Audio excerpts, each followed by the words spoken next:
So guys, marginal casting part 2. మెయిన్గా marginal casting part 2లో మనకి ఫార్ములా బేస్డ్ కాకుండా అప్లికేషన్ బేస్డ్ ఎక్కువ ఆలోచిస్తాడు. సో అప్లికేషన్ బేస్డ్ మీరు ఒక కాన్సెప్ట్ని అప్లై చేయగలుగుతున్నారు లేదా, ఆ కాన్సెప్ట్ని ఇన్బిల్డ్ చేయగలుగుతున్నారు లేదా అనేది ఎక్కువ ఆలోచిస్తాడు. సో ఇందులో మీకు తెలియాల్సిన కొన్ని టర్మ్స్ ఉన్నాయి. సో ఆ టర్మ్స్ అర్థం అవ్వాలి. First opportunity cost. What is mean by opportunity cost? Foregone profit, right? మనకి 2 ఆల్టర్నేటివ్స్ ఉన్నప్పుడు ఒక ఆల్టర్నేటివ్ని సెలెక్ట్ చేసుకొని ఇంకో ఆల్టర్నేటివ్ని వదిలేయడం వల్ల మనం ఏదైతే వదిలేసిన ఆల్టర్నేటివ్ ఉంటుందో దాని నుంచి వచ్చే ప్రాఫిట్ మనకి రాదు. సో ఆ ప్రాఫిట్ ఇక్కడ ఏమంటాం? Opportunity cost. కాస్టింగ్లో ఆపర్చునిటీ కాస్ట్ని కన్సిడర్ చేస్తామా చేయమా? చేస్తాం. అకౌంట్స్లో చేయం. సో ఆపర్చునిటీ కాస్ట్ అనేది ఓన్లీ డిసిషన్ మేకింగ్ పర్స్పెక్టివ్ మాత్రమే యూస్ చేస్తాం. సేమ్ అలాగే సంక్ కాస్ట్ అని ఒకటి ఉంటుంది. సంక్ కాస్ట్ మీన్స్ ఏది? Historical cost. మనం ఎప్పుడో పాస్ట్లో ఇంకర్ అయిన కాస్ట్ ప్రజెంట్ డిసిషన్ మేకింగ్ని ఎలాంటి ఎఫెక్ట్ ఇవ్వదు. సో అలాంటి కాస్ట్ని సంక్ కాస్ట్ అంటాం. మరి సంక్ కాస్ట్, ఆపర్చునిటీ కాస్ట్ రెండిట్లో ఏది రిలవెంట్ కాస్ట్, ఏది irrelevant cost? Sunk cost is irrelevant cost, opportunity cost is relevant for decision making. కరెక్టా? సో ఇలాంటి ఆపర్చునిటీ కాస్ట్ని బేస్ చేసుకొని దే హ్యావ్ డెవలప్డ్ 5 కాన్సెప్ట్స్. అందులో ఫస్ట్ కాన్సెప్ట్ వచ్చేసి స్పెషల్ ఆర్డర్. సో మీరే చెప్పాలి, స్పెషల్ ఆర్డర్ ఎప్పుడు ఉంటుందో, ఎప్పుడో ఒకసారి ఉంటుందా? ఎప్పుడో ఒకసారి ఉంటుంది. మరి ఇలాంటి స్పెషల్ ఆర్డర్స్ వచ్చినప్పుడు మనం కాస్ట్ ఎంత ఫిక్స్ చేయాలన్నది మెయిన్ పాయింట్. సో క్లాస్ రూమ్లో తీసుకునే ఎగ్జాంపులే తీసుకుంటాను, సో దట్ మనకు మిగతా టర్మ్స్ కూడా క్లియర్గా అర్థమవుతాయి.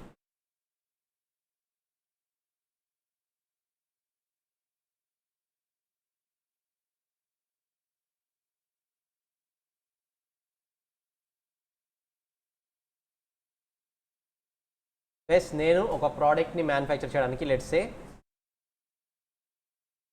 యాజ్ ఆఫ్ నౌ ఇది నా ఫ్యాక్టరీ, నేను 1000 యూనిట్స్ ప్రొడ్యూస్ చేయగలను. Let's say 10,000 is the rent అనుకుందాం. 10,000 రెంట్. నేను ప్రోడక్ట్ ఏ అనే ప్రోడక్ట్ని ప్రొడ్యూస్ చేస్తాను.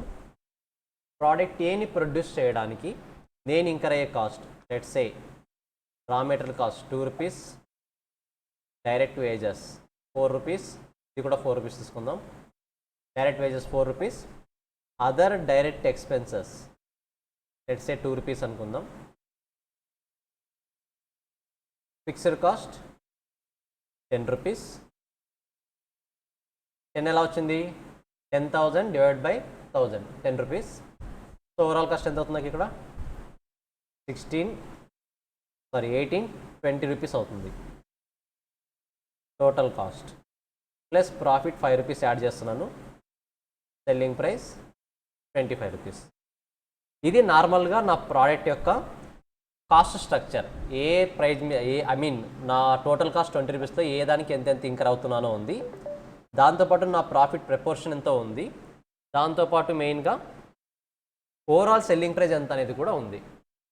ఇప్పుడు ఓవరాల్గా నేను ఐడెంటిఫై చేయాల్సింది, బయట నుంచి ఒక ఎక్స్ట్రా కస్టమర్ వస్తే, ఏదైనా స్పెషల్ ఆర్డర్ కోసం వస్తే ఎంత ప్రైస్కి సేల్ చేయాలనేది question mark. Let's say as of now నేను 1000 యూనిట్స్లో 700 యూనిట్స్ మాత్రమే ప్రొడ్యూస్ చేస్తున్నాను. నాకు 1000 యూనిట్స్ కెపాసిటీ ఉంది, బట్ యాజ్ ఆఫ్ నో ఎన్ని ప్రొడ్యూస్ చేస్తున్నాను? 700 మాత్రమే ప్రొడ్యూస్ చేస్తున్నాను. లెట్స్ సే ఎక్స్ అనే పర్సన్ వచ్చాడు. ఇప్పుడు నాకు ఆఫర్ చేస్తున్న ప్రైజ్లు చెప్తున్నాడు. ఫస్ట్ పర్సన్ 30 రూపీస్ ఇస్తున్నాడు కేస్ 1, కేస్ 2 25 రూపీస్కి ఇస్తున్నాడు, case 3 nothing but 25 rupees pay చేసి నా ప్రోడక్ట్ని తీసుకుంటున్నాడు. Case 3 22 rupees, case 4 20, case 5 15, case 6 10, case 7 8. ఇప్పుడు మన కాస్ట్ స్ట్రక్చర్ మొత్తాన్ని చూసిన తర్వాత ఎక్స్ మనకి ఓవరాల్గా 7 ఆఫర్స్ ఇస్తున్నాడు. 7 ఆఫర్స్లో దేన్ని మీరు యాక్సెప్ట్ చేస్తారు, దేన్ని రిజెక్ట్ చేస్తారనేది ఐడెంటిఫై చేయాలి. 30 రూపీస్ ప్రైస్ ఆఫర్ చేస్తే యాక్సెప్ట్ చేస్తారా చేయరు? ఆర్డర్ని యాక్సెప్ట్ చేస్తారు. 25 యాక్సెప్టెడ్, 22 యాక్సెప్టెడ్, 20 యాక్సెప్టెడ్, 15 నోనా? కొంతమంది నో అంటున్నారు, కొంతమంది accept. Okay, 10 8 no. Because we know the reason. ఎందుకు? మనకు ఆల్రెడీ మనము ఒక ప్రోడక్ట్ని ఎక్స్ట్రాగా ప్రొడ్యూస్ చేయాలంటే మనము ఓన్లీ ఈ వేరియబుల్ కాస్ట్ని మాత్రమే ఇంకర్ అవుతాం. ఎంత వేరియబుల్ కాస్ట్? 10 రూపీస్. సో ఈ 10 రూపీస్ వేరియబుల్ కాస్ట్ మాత్రమే ఇంకర్ అవుతాం. తర్వాత మనం మన ఫిక్స్డ్ కాస్ట్ మీద ఇంకర్ అయ్యే 10 రూపీస్ ఇంకర్ అవ్వాల్సిన అవసరం లేదు ఎక్స్ట్రాగా. ఎందుకు? It is unavoidable fixed cost. So unavoidable fixed కాస్ట్ని మనం స్పెషల్ ఆర్డర్లో కన్సిడర్ చేయాలా? చేయకూడదు. ఇప్పుడు మరి ఎందుకు యాక్సెప్ట్ చేస్తున్నాం, ఎందుకు రిజెక్ట్ చేస్తున్నాం చూద్దాం. నార్మల్గా అందరికీ 25 రూపీస్కి సేల్ చేస్తాను. నా దగ్గర ఇంకా ఎక్సెస్ కెపాసిటీ ఉంది, కరెక్టా? జనరల్గా 1000 యూనిట్స్ సేల్ చేయాల్సిన దగ్గర 700 సేల్ చేస్తున్నా. I have excess capacity. So first person వచ్చేసి 30 రూపీస్ యాక్సెప్ట్ చేస్తున్నాడు అంటే ఇంకా ఇవ్వాల్సిన సెల్లింగ్ ప్రైస్ కన్నా ఎక్కువ ఇస్తున్నాడు కాబట్టి యాక్సెప్ట్ చేయొచ్చు. సెకండ్ పర్సన్ సేమ్ ప్రైస్ ఇస్తున్నాడు, యాక్సెప్ట్ చేయొచ్చు. థర్డ్ పర్సన్ 22 రూపీసే ఇస్తున్నాడు. కానీ మీరు బాగా అబ్జర్వ్ చేస్తే let's say 100 units special order వచ్చింది అనుకుందాం. 100 యూనిట్స్ స్పెషల్ ఆర్డర్ వచ్చింది. ఒకవేళ థర్డ్ ఆప్షన్ని కనుక మీరు రిజెక్ట్ చేస్తే మీరు ఇంకర్ అయ్యే కాస్ట్ 20 రూపీసే, కాదనట్లేదు. కానీ రిజెక్ట్ చేస్తే 2 రూపీస్ లాస్ వస్తుంది కదా మీకు. ఇంకా 2 రూపీస్ ప్రాఫిట్ వచ్చేదాన్ని వద్దనుకుంటున్నారు. నథింగ్ బట్ ఒకవేళ 22 రూపీస్కి సేల్ చేస్తే 100 ఇంటూ ఈచ్ యూనిట్ మీద 2 రూపీస్ ఎక్స్ట్రా వచ్చేది. ఫిక్స్డ్ కాస్ట్ని వదిలేసి 200 రూపీస్ ఎక్స్ట్రా మీకు ప్రాఫిట్ వచ్చేది. మీరు కనుక రిజెక్ట్ చేస్తే ఆ కస్టమర్ మరి తిరిగి రాడు, ఆ ఆఫర్ కూడా వెళ్ళిపోతుంది. అయినా సరే రియాలిటీలో మీకు వచ్చేది 200 రూపీస్ కాదు. మీరు ఫిక్స్డ్ కాస్ట్ మరీ ఇంకా రావాల్సిన అవసరం లేదు. సో ఓవరాల్గా మీకు 100 యూనిట్స్ మీద 12 రూపీస్ ప్రాఫిట్ వస్తుంది. ఆల్మోస్ట్ 1200 రూపీస్ లాస్ అయినట్టు. మీరు అందరికీ 25కి సేల్ చేస్తాను, నీకెందుకు 22కి సేల్ చేయాలని 3 రూపీస్ గురించి ఆలోచిస్తే పర్ యూనిట్కి మీరు పర్ యూనిట్కి ఎంత లాస్ అవుతారు? 12 రూపీస్ లాస్ అవుతారు. మీరు 3 రూపీస్ గురించి ఆలోచిస్తే పర్ యూనిట్కి మీరు ఎంత లాస్ అవుతారు? ఇండైరెక్ట్గా 12 రూపీస్ లాస్ అవుతారు. ఒకవేళ 20 రూపీస్ ఆఫర్ని రిజెక్ట్ చేశారనుకోండి, ఈ యూనిట్ మీద ఎంత లాస్ అవుతారు? అప్పుడు 3 రూపీస్ గురించి ఆలోచిస్తే 10 రూపీస్ లాస్ అవుతారు. బికాస్ 10 రూపీస్ తర్వాత మీకు వచ్చేదంతా కూడా ఏంటి? ప్రాఫిటే. మీరు ఇంకర్ అయ్యే కాస్ట్ ఒక ప్రోడక్ట్ ప్రొడ్యూస్ చేయాలంటే మీరు ఇంకర్ అయ్యే కాస్ట్ ఓన్లీ 10 రూపీసే. 10 రూపీస్కి మించి మీరు ఎక్స్ట్రా కాస్ట్ ఏది ఇంకర్ అవ్వరు. ఎందుకంటే ఫిక్స్డ్ కాస్ట్ మరి ఇంకర్ అవ్వాల్సిన అవసరం లేదు. You are already incurring the fixed cost. So fixed cost will be considered as irrelevant cost. It is unavoidable fixed cost. I hope it is very clear.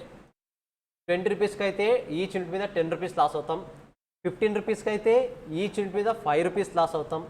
మరి 10 రూపీస్కి no loss, no profit. So customer next time మరి మన దగ్గరికి return వస్తాడు అనుకుంటే, next time repurchase చేయడానికి వస్తాడు అనుకుంటే 10 రూపీస్కి మనం సేల్ చేయొచ్చు. రాడు అనుకుంటే సేల్ చేయాల్సిన అవసరం లేదు. మరి 8 రూపీస్కి సేల్ చేయొచ్చా? Definitely no. ఎందుకు? మనం ఇంకర్ అయ్యేదే 10 రూపీస్. కస్టమర్కి 8 రూపీస్కి ఎలా సేల్ చేస్తాం? సేల్ చేయలేం. సో ఇప్పుడు మీరు ఓవరాల్గా నేర్చుకోవాల్సింది ఏంటి అంటే, నార్మల్ కస్టమర్కి ఎంతైతే సేల్ చేస్తున్నారో స్పెషల్ ఆర్డర్లో కూడా అంతే ప్రైస్కి సేల్ చేయాల్సిన అవసరం లేదు. ఎందుకు అంటే ఫిక్స్డ్ కాస్ట్ ఎఫెక్ట్ మీకు బెనిఫిట్ చేస్తుంది. తక్కువ అమౌంట్కే సేల్ చేయొచ్చు. కానీ తక్కువ అమౌంట్ సేల్ చేసినప్పుడు ఖచ్చితంగా కేర్ ఏం తీసుకోవాలి? ఎగ్జిస్టింగ్ కస్టమర్స్కి తెలియకుండా చూసుకోవాలి. ఇది సినారియో 1. మీరు బాగా అబ్జర్వ్ చేస్తే రిలవెంట్ కాస్ట్ అంటే ఏదేది వస్తుంది ఇక్కడ? Variable cost plus avoidable fixed cost అనే కాన్సెప్ట్ ఒకటి వస్తుంది. ఇప్పుడు డిస్కస్ చేద్దాం అవాయిడబుల్ ఫిక్స్డ్ కాస్ట్ అంటే ఏంటనేది. Let's say as of now నా దగ్గర వర్కర్స్ 700 మెంబర్స్ ఉన్నారు. ఓకేనా? ఐ మీన్ 700 యూనిట్స్ని ప్రొడ్యూస్ చేయడానికి కావాల్సినంత మెంబర్స్ ఉన్నారు. నేను ఎక్స్ట్రాగా వచ్చిన ఈ 100 యూనిట్స్ని ప్రొడ్యూస్ చేయాలి అంటే I need to take 1 more employee. ఇంకొక ఎంప్లాయీని హైర్ చేసుకోవాలి నేను. ఎంప్లాయీకి 2 రూపీస్ ఫిక్స్డ్ శాలరీ పే చేయాలి. నథింగ్ బట్ ఇప్పుడు నా వేరియబుల్ కాస్ట్తో పాటు ఇంకా ఏమి ఇంకర్ అవ్వాలి? నేను 2 రూపీస్ ఎక్స్ట్రా ఇంకర్ అవ్వాలి. ఇప్పుడు టోటల్ కాస్ట్ ఎంత అవుతుంది? నాకు 12 రూపీస్ అవుతుంది. నథింగ్ బట్ 12 రూపీస్ కన్నా ఎక్కువ ఆఫర్ చేస్తుంటే మాత్రమే యాక్సెప్ట్ చేయాలి, అదర్వైజ్ రిజెక్ట్ చేయాలి. ఇప్పుడు ఈ 2 రూపీస్ ఒక ఎంప్లాయీకి పే చేస్తాం కదా, ఇప్పుడు ఈ ఎంప్లాయీని ఎప్పుడు మాత్రమే హైర్ చేస్తాను? నేను స్పెషల్ ఆర్డర్ వచ్చినప్పుడు మాత్రమే హైర్ చేస్తాను. స్పెషల్ ఆర్డర్ లేకుంటే హైర్ చేస్తానా? లేదు. కాబట్టి ఈ 2 రూపీస్ని అవాయిడబుల్ ఫిక్స్డ్ కాస్ట్ అంటారు. I can avoid it. ఎలా అవాయిడ్ చేయగలను? ప్రాజెక్ట్ రిజెక్ట్ చేసి అవాయిడ్ చేయొచ్చు. ప్రాజెక్ట్ ఉంటే మాత్రమే ఇంకర్ అయ్యే కాస్ట్ని అవాయిడబుల్ ఫిక్స్డ్ కాస్ట్ అంటాం. ప్రాజెక్ట్ ఉన్నా లేకున్నా మనం ఇంకర్ అయ్యే కాస్ట్ని అన్అవాయిడబుల్ ఫిక్స్డ్ కాస్ట్ అంటాం, which is rent. Example clarity వస్తుందా? సో స్పెషల్ ఆర్డర్లో మనం తీసుకోవాల్సిన రిలవెంట్ కాస్ట్ అంటే variable cost plus avoidable fixed cost. ఎప్పుడు? ఎక్సెస్ కెపాసిటీ ఉన్నప్పుడు. ఆఫర్ ప్రైస్ అనేది అంటే కస్టమర్ పే చేసే price greater than relevant cost అయితే యాక్సెప్ట్. ఆఫర్ ప్రైస్ అనేది లెస్ దాన్ రిలవెంట్ కాస్ట్ అయితే రిజెక్ట్. మనకు ఆఫర్ చేస్తున్న ప్రైస్ మనం ఇంక్రై కాస్ట్ కన్నా ఎక్కువ ఉంటే యాక్సెప్ట్ చేయండి, తక్కువ ఉంటే రిజెక్ట్ చేయండి. Is it clear? ఈ కాన్సెప్ట్ ఎప్పుడు? ఎక్సెస్ కెపాసిటీ ఉన్నప్పుడు. ఇప్పుడు సినారియో 2, నేను 1000 యూనిట్స్ ప్రొడ్యూస్ చేయగలను, 1000 యూనిట్స్ సేల్ చేయగలను. As of now 1000 units sale అవుతున్నాయి. ఫుల్ మార్కెట్ ఉంది, ఆ ప్రోడక్ట్స్కి ఫుల్ డిమాండ్ ఉంది. ఇప్పుడు 1000 యూనిట్స్ని ప్రొడ్యూస్ చేస్తే 1000 యూనిట్స్ కూడా సేల్ అవుతున్నాయి, ఫుల్ కెపాసిటీతో ఆపరేట్ చేస్తున్నాను. ఇలాంటప్పుడు ప్రతి ఒక్క పర్సన్కి 25 రూపీస్కి సేల్ చేస్తున్నప్పుడు స్పెషల్ ఆర్డర్ని వచ్చేసి తక్కువ ప్రైస్కి పే చేయమంటే నేను పే చేస్తానా? తక్కువ ప్రైస్కి సేల్ చేయమంటే నేను సేల్ చేస్తానా? ఎందుకు? స్పెషల్ ఆర్డర్ని కనుక రిజెక్ట్ చేస్తే నార్మల్గా 25 రూపీస్కి సేల్ అవుతుంది, కరెక్టా? స్పెషల్ ఆర్డర్ మేబీ తక్కువ అమౌంట్ ఇవ్వచ్చు. అంటే నథింగ్ బట్ ఫుల్ కెపాసిటీ ఉన్నప్పుడు రిలవెంట్ కాస్ట్ ఏమవుతుంది? నార్మల్ సెల్లింగ్ ప్రైస్ అయిపోతుంది. అంటే అదర్ కస్టమర్స్ మీరు ఎంతైతే పే చేస్తారో ఇప్పుడు కూడా వీళ్ళు అంతే పే చేయాలి. నువ్వు వద్దనుకుంటే ఇంకో కస్టమర్స్కి తీసుకెళ్తాడు. ఎందుకు? నా ప్రోడక్ట్కి ఫుల్ డిమాండ్ ఉంది కాబట్టి. Guys, is it clear? Excess capacity ఉంటే formula for relevant cost is variable cost plus avoidable fixed cost. మీరు ఫుల్ కెపాసిటీతో ఆపరేట్ చేస్తూ ఉంటే ఆల్రెడీ రిలవెంట్ కాస్ట్ ఫార్ములా ఏంటి? Normal selling price. ఒకసారి వేస్ట్ చేద్దాం అది. చూడండి, ఇక్కడ మనకి ఎక్సెస్ కెపాసిటీ ఉంటే ఫార్ములా ఏంటి? Variable cost plus avoidable fixed cost. మన ఎగ్జాంపుల్లో variable cost 10 rupees, avoidable fixed cost 2 rupees. If customer offer చేసే ప్రైస్, ఎవరు స్పెషల్ ఆర్డర్ తీసుకొచ్చిన కస్టమర్ ఆఫర్ చేసే ప్రైస్ రిలవెంట్ కాస్ట్ కన్నా ఎక్కువ ఉంటే యాక్సెప్ట్ చేయండి, రిలవెంట్ కాస్ట్ కన్నా తక్కువ ఉంటే రిజెక్ట్ చేయండి. సేమ్ అలాగే if you are operating at full capacity then what is the relevant cost? Normal selling price. Nothing but బయట కస్టమర్కి ఎంతకైతే సేల్ చేస్తున్నారో స్పెషల్ ఆర్డర్కి వచ్చిన కస్టమర్ కూడా అంతే సేల్ చేయండి. If offer price is greater than relevant cost accept, if not then reject. సింపులే కదా, ఎంసీక్యూలో అడిగే ఛాన్స్ ఉంటుంది. జస్ట్ కిందకి ఎగ్జాంపుల్ ట్రై చేయండి, స్పీడ్గా చూద్దాం. వెరీ సింపుల్ ఎగ్జాంపుల్, జస్ట్ ఒకసారి ట్రై చేయండి. ఏది అవాయిడబుల్ ఏది అన్అవాయిడబుల్ ఐడెంటిఫై చేయండి. క్వశ్చన్లో ఏవి చెప్పకుండా జస్ట్ ఫిక్స్డ్ కాస్ట్ అంటే అది ఏది? అవాయిడబులా అన్అవాయిడబులా? అన్అవాయిడబుల్. ఒకసారి చేయండి.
Yes, if the entity has excess capacity, what is the relevant cost? Variable cost only. ఎంత? 2.75. బట్ ఎంత ఆఫర్ చేస్తున్నారు? 3.5. కాబట్టి యాక్సెప్ట్ చేయాలా రిజెక్ట్ చేయాలా? యాక్సెప్ట్ చేయాలి. మరి ఫిక్స్డ్ కాస్ట్ 1 రూపీ కన్సిడర్ చేయకూడదా? ఎందుకు? If nothing is mention it is unavoidable fixed cost. ఒకవేళ if the entity is operating at full capacity అయితే what is the relevant cost? అదెంత? 4. క్వశ్చన్లో క్లియర్గా ఉంది కదా. మరి వీళ్ళు ఎంత ఆఫర్ చేస్తున్నారు? 3.5. నేనేమో 4 రూపీస్ సేల్ చేస్తాను అంటుంటే వాళ్ళు 3.5 రూపీస్ పే చేస్తున్నారు. మరి యాక్సెప్ట్ చేయాలా రిజెక్ట్ చేయాలా? రిజెక్ట్ చేయాలి. తెలుసు కదా, very simple concepts. Next one, make or buy. సింపుల్గా చెప్పాలంటే మనమే మ్యానుఫ్యాక్చర్ చేయాలా, బయట నుంచి కొనాలా? Very simple concept. మనం మ్యానుఫ్యాక్చర్ చేస్తున్నప్పుడు మనం ఇంక్రై అయ్యే కాస్ట్ ఏవే ఉంటాయి? Variable cost, avoidable fixed cost, opportunity cost. So these 3 are called relevant cost. Variable cost, avoidable fixed cost plus opportunity cost. ఒకవేళ రిలవెంట్ కాస్ట్ కన్నా పర్చేస్ ప్రైస్ ఎక్కువ ఉందనుకోండి, ఏం చేస్తే బెటర్? మనమే చేసుకోవడం బెటరా, బయట నుంచి కొనుక్కోవడం బెటరా? రిలవెంట్ కాస్ట్ తక్కువ ఉంది, పర్చేస్ ప్రైస్ ఎక్కువ ఉంది, అంటే మనం చేస్తే ఇంకర్ అయ్యే కాస్ట్ కన్నా బయట ఇంకర్ అయ్యే కాస్ట్ ఎక్కువ ఉంది. Relevant cost is less than purchase price. Now what we can do? Make. If relevant cost is greater than purchase price, by. ఎందుకు? బయట నుంచి కొంటే తక్కువ కాస్ట్ అవుతుంది కదా. Very simple concept. కానీ ఇక్కడ రిలవెంట్ కాస్ట్ అంటే ఏంటి? Variable cost plus avoidable fixed cost plus opportunity cost. So simple. Inside purchase చేయాలా, బయట నుంచి కొనాలా అనేది, ఐ మీన్ ఇన్సైడ్ మ్యానుఫ్యాక్చర్ చేయాలా, బయట నుంచి పర్చేస్ చేయాలా. ట్రై చేస్తారా అది కూడా? ఒకసారి ట్రై చేసి చెప్పండి. మేకప్ అయ్యా త్వరగా. మేక్ చేద్దామా, బై చేద్దామా?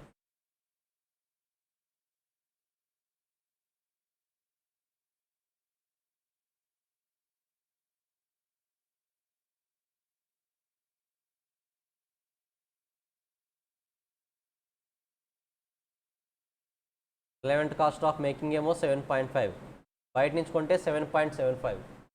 మరి మేక్ చేద్దామా, బై చేద్దామా?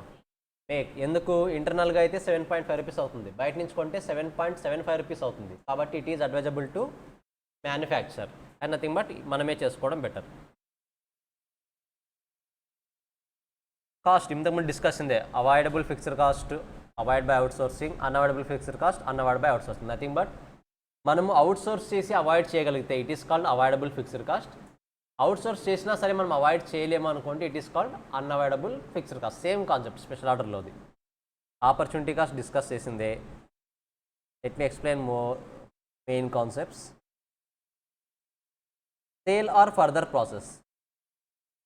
ప్లస్ దీనికి సింపుల్ ఎగ్జాంపుల్ నేను ఒకటి తీసుకుంటా.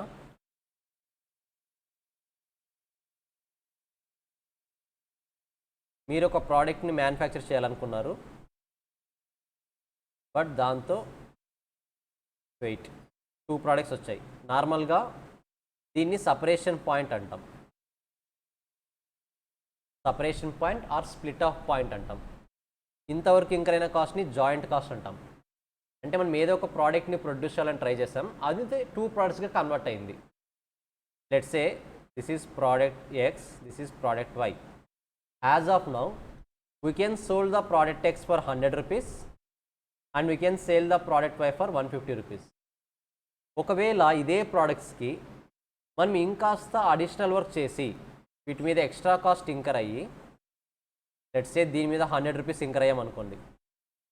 100 రూపీస్ ఇంకర్ అయితే ఈ ప్రోడక్ట్ని మనం 350 రూపీస్కి సేల్ చేయొచ్చు మార్కెట్లో. ఓకేనా? దీని మీద ఎక్స్ట్రాగా 50 రూపీస్ ఇంకర్ అయితే దీన్ని 180 రూపీస్కి సేల్ చేయొచ్చు మార్కెట్లో అనుకుందాం. ఓకేనా? యాజ్ ఆఫ్ నౌ ఎక్స్ అనేది 100 రూపీస్కి సేల్ చేయొచ్చు. సమ్ వర్క్ చేస్తే ఎంతకు సేల్ చేయొచ్చు? 350 రూపీస్కి. వై అనేది 150 రూపీస్కి సేల్ చేయొచ్చు ఇప్పుడు యాజ్ ఆఫ్ నౌ. బట్ దాని మీద సమ్ వర్క్ జరిగితే ఎంతకు సేల్ చేయొచ్చు? 180 రూపీస్కి సేల్ చేయొచ్చు. ఇప్పుడు ప్రోడక్ట్ ఎక్స్ని ఫర్దర్ ప్రాసెస్ చేయాలా, ప్రోడక్ట్ వైని ఫర్దర్ ప్రాసెస్ చేయాలని క్వశ్చన్. చాలా సింపుల్గా ఇందులో 2 ఫ్యాక్టర్స్ కన్సిడర్ చేయాలి మనం. ఏదేది? Incremental cost, incremental revenue. Incremental revenue అంటే ఏంటి? Difference between the selling prices 100 and 350. అంటే ఇంక్రిమెంటల్ రెవెన్యూ ఎంత? 250. ఇక్కడ ఇంక్రిమెంటల్ రెవెన్యూ ఎంత? 30. నేను 100 రూపీస్ ఉన్నదాన్ని 350 రూపీస్కి సేల్ చేయాలంటే ఎక్స్ట్రాగా ఎంత కాస్ట్ ఇంకర్ అవ్వాలి? 100 రూపీస్ ఇంకర్ అవ్వాలి. సో 100 రూపీస్ ఇంకర్ అయితే ఓవరాల్గా నాకు 150 రూపీస్ ఎక్స్ట్రా బెనిఫిట్ వస్తుంది. మరి ఇక్కడ 50 రూపీస్ ఇంకర్ అయితే ఓవరాల్గా 30 రూపీస్ బెనిఫిట్ వస్తుంది, అంటే 20 లాస్ వస్తుంది. మరి ఎక్స్ని చేయాలా, వైని చేయాలా? Further process. ఎక్స్ని ఫర్దర్ ప్రాసెస్ చేయండి, వైని ఫర్దర్ ప్రాసెస్ చేయదు. This is the simple concept of sale or further process. సింపుల్గా incremental revenue is greater than incremental cost, then further process. If incremental cost is greater than incremental revenue, then do not further process. గుర్తుండదు కదా concept. Straight ఫార్వర్డ్గా ఇస్తారు. Mainly ఎంసీక్యూస్తో అడిగే chance ఎక్కువ ఉంది. ఓకేనా? Informations అన్నీ ఇస్తారు. సింపుల్గా straight forward question. Further process చేయాలా వద్దా? ఒకసారి స్టెప్స్లో చూద్దాం దీన్నే. మన ఎక్స్కి సంబంధించిన ఎగ్జాంపుల్ చూద్దాం. ఎక్స్ 100 ఎక్స్ట్రా ఇంకర్ అయితే 350కి సేల్ చేస్తాం. ఇప్పుడు ఆ వాల్యూస్ని ఒకసారి ఇక్కడ ఫిల్ చేయడానికి ట్రై చేద్దాం. Step 1, identify the selling price before further processing. మన ఎగ్జాంపుల్ ఎంత? 100. Identify selling price after further processing. 350. Calculate incremental revenue ఎంత? 250. ఎక్స్ట్రాగా 250 రూపీస్ రెవెన్యూ వస్తుంది. క్యాలిక్యులేట్ ఇంక్రిమెంటల్ కాస్ట్, ఎంత అమౌంట్ ఇంకర్ అవుతాం మనము? 100 రూపీస్. Compare the incremental cost and incremental revenue, రెండింటిని కంపేర్ చేస్తాను.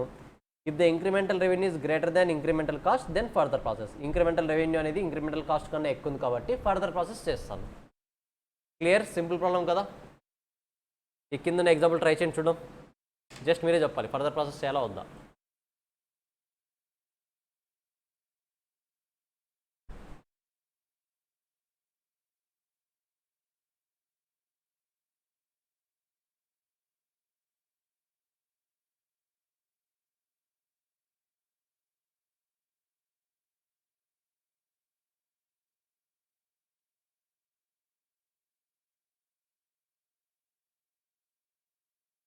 చేయాలా వద్దా?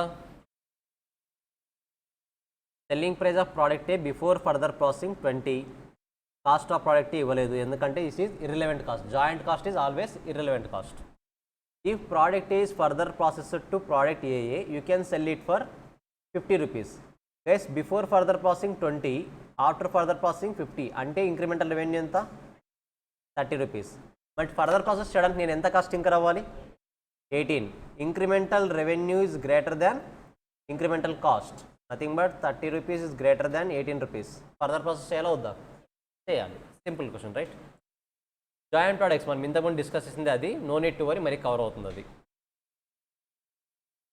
యాడ్, కీప్, డ్రాప్, ఇది ఇంపార్టెంట్. ఓకే, స్పెషల్ ఆర్డర్లో మనల్ని సేవ్ చేసేది ఫిక్స్డ్ కాస్ట్. యాడ్, కీప్, డ్రాప్లో మనల్ని ముంచేది కూడా ఫిక్స్డ్ కాస్టే. సో ఫిక్స్డ్ కాస్ట్కి వెళ్ళే దగ్గర చాలా జాగ్రత్తగా ఉండాలి. ఒకసారి డిస్కస్ చేద్దాం ఇది.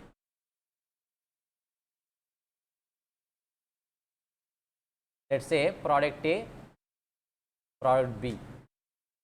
Product A sales, variable cost, contribution, fixed cost, profit. 100, let's say 20, 80. 100, let's say 40. ఓవరాల్గా ఒకే కంపెనీకి సంబంధించిన ప్రోడక్ట్స్ ఇవి రెండు కూడా.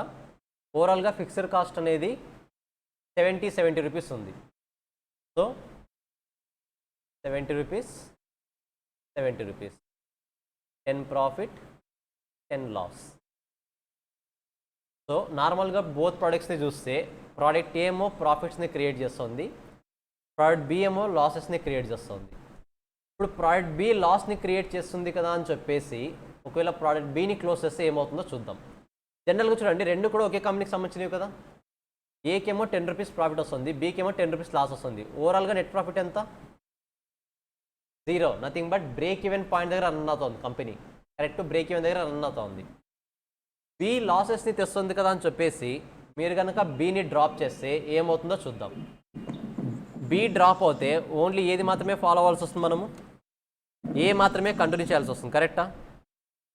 బి డ్రాప్ చేస్తే ఏని మాత్రమే కంటిన్యూ చేయాల్సి వస్తుంది. ఏ 100 రూపీస్కి సేల్ చేస్తాను, 20 rupees same variable cost, contribution 80, but now fixed cost 140. ఆటోమేటిక్గా ప్రాఫిట్ ఏమవుతుంది? 60 లాస్. ఇంతకుముందు కంపెనీ ఎక్కడుంది? Break even point, no profit no loss అనే దగ్గర ఉంది. ఇప్పుడు ఏమైంది? బీని ఎలిమినేట్ చేయడం వల్ల 60 రూపీస్ లాస్ వస్తుంది. This is the concept of add, keep, drop. మీరు కంపెనీని డ్రాప్ చేయాలి, నథింగ్ బట్ పర్టికులర్ ప్రోడక్ట్ని డ్రాప్ చేయాలన్నప్పుడు ఖచ్చితంగా దేన్ని కన్సిడర్ చేయాలి? ఫిక్స్డ్ కాస్ట్ ఎఫెక్ట్ని కన్సిడర్ చేయాలి. ఫిక్స్డ్ కాస్ట్ ఎఫెక్ట్ని కన్సిడర్ చేయకుండా డైరెక్ట్గా మీరు డ్రాప్ చేస్తే మాత్రం ఓవరాల్గా మీరు బ్రేక్ ఈవెన్ పాయింట్ దగ్గర ఉన్న వాళ్ళు లాసెస్లోకి వెళ్ళిపోతారు. ఇంతకుముందు అట్లీస్ట్ బ్రేక్ ఈవెన్ పాయింట్ ఉండేది, ఇప్పుడు ఏమైంది? అల్టిమేట్గా లాస్లోకి వెళ్ళిపోయారు. సో ఖచ్చితంగా ఒక ప్రోడక్ట్ని డ్రాప్ చేసే ముందు ఆ ప్రోడక్ట్ ఎంతైతే ఫిక్స్డ్ కాస్ట్ని బేర్ చేస్తుందో ఆ బేర్ చేస్తున్న ఫిక్స్డ్ కాస్ట్ని కన్సిడర్ చేయాల్సిందే. మరి ఎలా కన్సిడర్ చేయాలి వీటిని? Simple, 2 options. కాంట్రిబ్యూషన్ని అవాయిడబుల్ ఫిక్స్డ్ కాస్ట్ని కన్సిడర్ చేయండి. కాంట్రిబ్యూషన్ని అవాయిడబుల్ ఫిక్స్డ్ కాస్ట్ని కన్సిడర్ చేయండి. If contribution is greater than avoidable fixed cost then keep. If contribution is less than avoidable fixed cost then drop. Same అదే పాయింట్ ఇక్కడ చెప్తారు. If contribution is greater than relevant cost then keep. Relevant cost అంటే ఏంటి? Avoidable fixed cost. If contribution is less than relevant cost then it is drop. Clarity వస్తుందా? ఆ fixed కాస్ట్ని దేంతో compare చేయాలి? కాంట్రిబ్యూషన్తో compare చేయండి. ఆ కాస్ట్ని కాంట్రిబ్యూషన్తో కంపేర్ చేయండి. కంపేర్ చేయకుండా మీరు డైరెక్ట్గా డ్రాప్ చేస్తే మాత్రం ఖచ్చితంగా లాస్ వస్తుంది. ఇక్కడ కాంట్రిబ్యూషన్ ఎంత? 60. Contribution is greater than avoidable, అంటే ఇక్కడ కాంట్రిబ్యూషన్ తక్కువ ఉంది కాబట్టి ఏం చేయాలి మీరు ఇక్కడ? అవాయిడబుల్ ఫిక్స్డ్ కాస్ట్ని కన్సిడర్ చేసినప్పుడు కన్సిడర్ చేయాలి కంపేర్ టు కాంట్రిబ్యూషన్. మీరు ఇక్కడ చూస్తే compare the contribution to relevant cost. If contribution is greater than relevant cost then keep the product. ప్రోడక్ట్ని కంటిన్యూ చేయండి. కంటిన్యూ చేయకపోతే ఏమవుతుంది? లాస్ వస్తుంది. అలా కాకుండా ఇఫ్ కాంట్రిబ్యూషనే ఎక్కువ ఉందనుకోండి, కాంట్రిబ్యూషన్ తక్కువ ఉందనుకోండి, అప్పుడు డ్రా చేయండి. ఆటోమేటిక్గా ఏమవుతుంది అప్పుడు? Because overall net operating income will improve, nothing but మనకు వచ్చే లాస్ అనేది రెడ్యూస్ అవుతుంది. లాస్ రెడ్యూస్ అయిందంటే ఆటోమేటిక్గా ఇన్కమ్ అనేది ఇంక్రీజ్ అవుతుంది. ఓకేనా? మీకు నార్మల్గా గ్రూప్ 2 పాయింట్ ఆఫ్ వ్యూలో వచ్చినప్పుడు ఎక్కువగా స్కోప్ ఉన్నది ఓవరాల్గా మనకు మార్జినల్ కాస్టింగ్ ఇక్కడ కూడా 15 to 20 మార్క్స్ క్యారీ చేస్తుంది. ఆల్మోస్ట్ యావరేజ్గా 15 మార్క్స్ క్యారీ చేస్తుంది. Out of 15 at least 5 marks from part 1 వస్తుంది. At least 5 marks. మీ లక్ బాగుంటే 10 మార్క్స్ కూడా పార్ట్ 1 నుంచి రావచ్చు. ఒకవేళ అది మిస్ అయింది అంటే ఆ రిమైనింగ్ 10 మార్క్స్ అనేది పార్ట్ 2 నుంచి వస్తుంది. నథింగ్ బట్ మనం నేర్చుకుంటున్న 5 మెథడ్స్ నుంచి వస్తుంది. సో ఏదైనా సరే రెడీగా ఉండాలి చేయడానికి. ప్రాక్టీస్ చేస్తారా వీటి మీద ఉన్న బోర్డ్ మెటీరియల్ క్వశ్చన్స్ అన్నీ కూడా? ఇంకా చాలామంది కన్ఫ్యూజ్ అవుతుంటారు ఆ పాయింట్స్, ఎప్పుడు ఏది కన్సిడర్ చేయాలో తెలియక. ఒకసారి చెప్పండి, స్పెషల్ ఆర్డర్లో మనం డిసిషన్ తీసుకోవాలంటే మనం కన్సిడర్ చేయాల్సిన 2 పార్ట్స్ ఏంటి? 2 పాయింట్స్ ఏంటి? Offer price, relevant cost. అదే మేకర్ బైలో అయితే relevant cost, purchase price. Add keep డ్రాప్లో అయితే contribution, avoidable fixed cost. Nothing but relevant కాస్ట్ని అవాయిడబుల్ ఫిక్స్డ్ కాస్ట్ అంటాం. సేల్ ఆర్ ఫర్దర్ ప్రాసెస్లో అయితే incremental cost, incremental revenue. Simple, ఇచ్చిన క్వశ్చన్స్ నుంచి వీటిని ఐడెంటిఫై చేయండి, అయిపోతుంది answer. Incremental cost, incremental revenue కాబట్టి క్వశ్చన్లో ఇంక్రిమెంటల్ కాస్ట్ ఏది, ఇంక్రిమెంటల్ రెవెన్యూ ఏది ఐడెంటిఫై చేస్తే ఆన్సర్ వచ్చేస్తుంది. ఓకేనా? సో ఒకసారి బాగా చూసుకోండి. And the final concept is limiting factor. Limiting ఫ్యాక్టర్లో మనకు first of all limiting factor అంటే ఏంటి? ఒక ప్రోడక్ట్ని ప్రొడ్యూస్ చేయడానికి మనం ట్రై చేస్తున్నప్పుడు మనకు కావాల్సిన రిసోర్సెస్ అనేది అవైలబిలిటీలో లేకపోవడం. ఇలాంటప్పుడు నేను ఫర్ ఎగ్జాంపుల్ 2 ప్రోడక్ట్స్ని ప్రొడ్యూస్ చేస్తుంటే ఆ 2 ప్రోడక్ట్స్కి నా దగ్గర ఉన్న లిమిటెడ్ రా మెటీరియల్స్ని దేనికి ప్రొవైడ్ చేయాలి? ప్రోడక్ట్ ఏకా, ప్రోడక్ట్ బీకా అనేది క్వశ్చన్ మార్క్. లెట్స్ నా దగ్గర ఓన్లీ 100 kgsే ఉంది. నేను ఏ, బి రెండు ప్రొడ్యూస్ చేస్తున్నా యూజింగ్ రా మెటీరియల్. బట్ నేను ఇప్పుడు ఆ 100 kgs యొక్క లిమిటెడ్ రా మెటీరియల్స్ని నేను ఏకి యూస్ చేయాలా, బీకి యూస్ చేయాలా అన్నది క్వశ్చన్ మార్క్.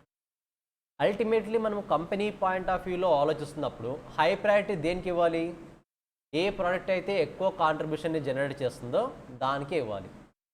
బట్ ఈ లిమిటింగ్ ఫ్యాక్టర్ కాన్సెప్ట్లో మనం ఖచ్చితంగా దేనికి ఇవ్వాలి క్రైటీరియా? కాంట్రిబ్యూషన్ పర్ లిమిటింగ్ ఫ్యాక్టర్కి ఇవ్వాలి. కాంట్రిబ్యూషన్ పర్ లిమిటింగ్ ఫ్యాక్టర్ అంటే ఏంటి?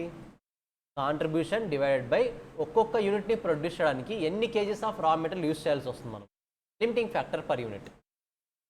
సో కాంట్రిబ్యూషన్ బై లిమిటింగ్ ఫ్యాక్టర్ని ఐడెంటిఫై చేసి ఏదానికైతే హైయెస్ట్ ర్యాంక్ వస్తుందో దానికి ఫస్ట్ క్రైటీరియా ఇవ్వాలి, దేనికి సెకండ్ ర్యాంక్ వస్తుందో దానికి సెకండ్ ర్యాంక్ ఇవ్వాలి. సింపుల్గా చెప్పాలంటే ర్యాంకింగ్ని బేస్ చేసుకొని రా మెటీరియల్ అనేది యూస్ చేయాలి. ఒకసారి ఈ ఎగ్జాంపుల్స్ చూస్తే మీకు క్లారిటీ వస్తుంది.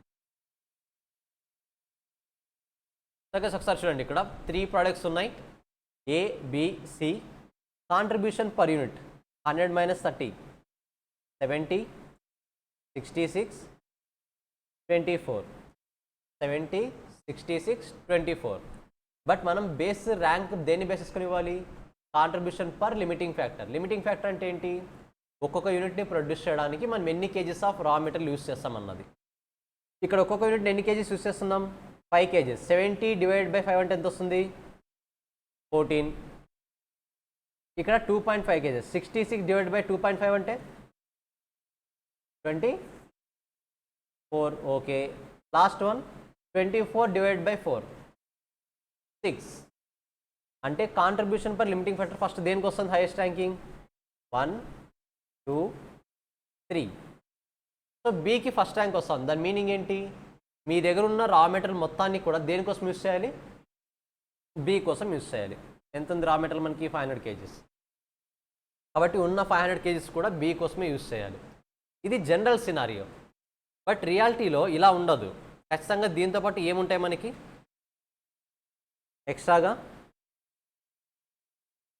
డిమాండ్ ఉంటుంది. డిమాండ్ ఉంది అంటే దాని మీనింగ్ ఏంటి? According to our first rank, second rank, third rank.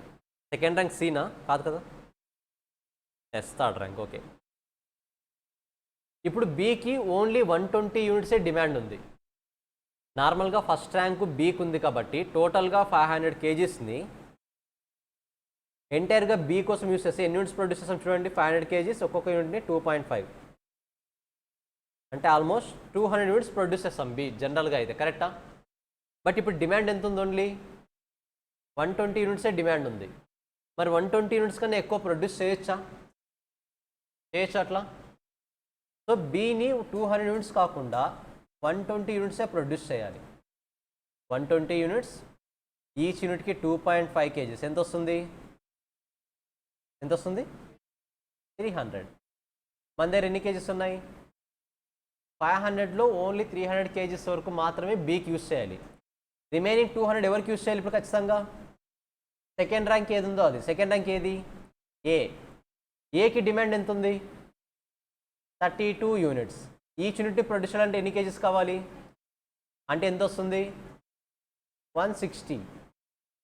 అంటే ఆల్మోస్ట్ మరి మనకి ఎన్ని బ్యాలెన్స్ ఉంటాయి? 40. ఈ 40 ఎవరి కోసం యూస్ చేయాలి? సి కోసం యూస్ చేయాలి. 40తో ఎన్ని యూనిట్స్ని ప్రొడ్యూస్ చేయగలం? ఒక్కొక్క దానికి 4 kgs అంటే ఓన్లీ 10 మాత్రమే ప్రొడ్యూస్ చేయగలం. అంటే ఓవరాల్గా మనము ఏని 120 యూనిట్స్ బీని 120 యూనిట్స్ ప్రొడ్యూస్ చేస్తాం, ఏని 32 యూనిట్స్ ప్రొడ్యూస్ చేస్తాం, సిని 10 యూనిట్స్ వరకు మాత్రమే ప్రొడ్యూస్ చేస్తాం. అంటే ర్యాంకింగ్ని బట్టి ఆటోమేటిక్గా మన ప్రయారిటీ అన్నది చేంజ్ అయిపోతుంది. క్వశ్చన్లో డిమాండ్ ఇచ్చాడు అనుకోండి, డిమాండ్కి మించి మనం ఎక్కువ ప్రొడ్యూస్ చేయకూడదు. ఎందుకు? సేల్ అవ్వవు కాబట్టి. డిమాండ్ ఎంత ఉందో అంతవరకు మాత్రమే ప్రొడ్యూస్ చేయాలి. Guys, is it clear? ఏం డౌట్ లేదు కదా?